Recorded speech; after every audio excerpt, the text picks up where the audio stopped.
Staffordshire's had a whole crop of flying saucers. Spots in the sky, lights in the sky, strange things. But the strangest of all was seen one day over this cottage. Mr. and Mrs. Rustenberg were living there, quietly, out in the country. And, well, you just tell me what you saw. Well, it was one ordinary day. I was waiting for my husband to come home from work, and my two sons went to Seifert to school, and I was getting changed, and I heard this terrific noise. It was just like a giant cauldron of water being poured onto a fire, a shh sort of noise, you know. And my first reaction was, oh, the children. I thought maybe a plane was crashing or something like that.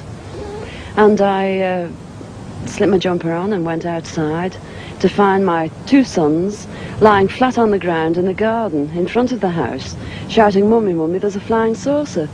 Well, naturally, I just said, "Come on, don't be stupid. Come in the house." But felt sort of a strange sensation. Wended my way up the side of the house to where we had a pump where we used to get all our water from, and automatically looked up to see this, all I can describe, this huge Mexican hat.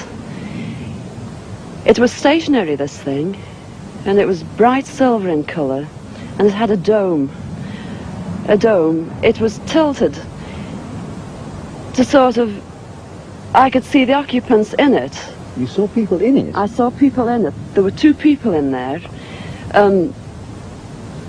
These people were beautiful people. That's the only way I can describe them. They had long golden hair, like a page boy bob, just like the old kings. You used to see photographs of the old kings. And the colour of the hair was golden. Now, I was really... What were they dressed in? They had a sort of a polo neck jumper affair, like a ski top suit, in pale blue. Now, these people weren't sat behind, one behind the other. They were sat together, but this, whatever it was tilted so that I could see them and they could see me. Were you looking at them through windows, through portholes, or what? No, not portholes. It was just sort of like a cockpit, I suppose, that had this perspex or glass or whatever it was. They could see me anyway, and I could see them.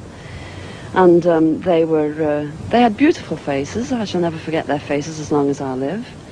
Their foreheads seemed to be a bit larger than, you know, the bottom of their faces as normal people you would expect to see.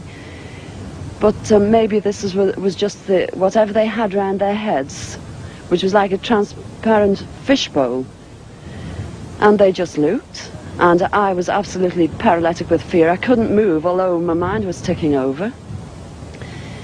And they looked so sympathetic that I was just mesmerized for what seemed to be, ages, but it could have only been seconds. And I turned to sort of look down at the boys, was unaware that they were with me because I was so absorbed. And the next thing, I looked up and it was gone. How low had it been? It had been the height, I couldn't tell you. But the house that you've seen, it was just on top of the roof. It was hovering on top of the roof. How big was it compared with the size of the house? It swallowed the whole circumference of the roof. I couldn't see, the roof was completely blotted out. The chimneys I couldn't see. All I could see was this massive object that I described as like a Mexican hat without the bubbles. And then it flew away sideways or upwards? No, I didn't see. I just looked up and it had gone.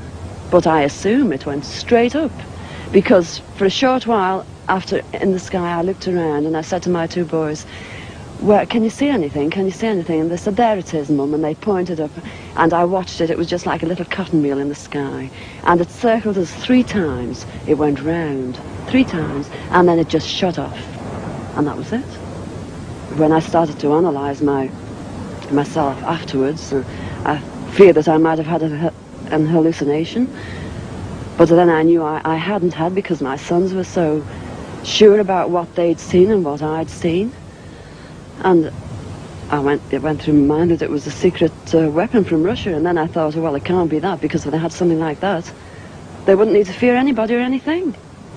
Were you scared by it? Did you run indoors? Oh, I was petrified. I couldn't move. I couldn't move a muscle. I was paralyzed with fear. But now I wouldn't be. Because now, when I look back, you know, I think, what an amazing thing to have happened, and for me to have seen it. And when your husband came home, where were you? Well, when my husband came home from the office, I was locked in the house with my children, under a big kitchen table that we were using. Under the table? Under the table, yes. It's funny now when I look back, you know, it sounds absolutely ridiculous, but this is the truth. This happened. And that's it. We were ridiculed. It was very embarrassing at the time, and people, they possibly thought, oh, she's a nutter. But, you know, who cares? This is something that happened to me, and I'm a practically minded person, and that's it.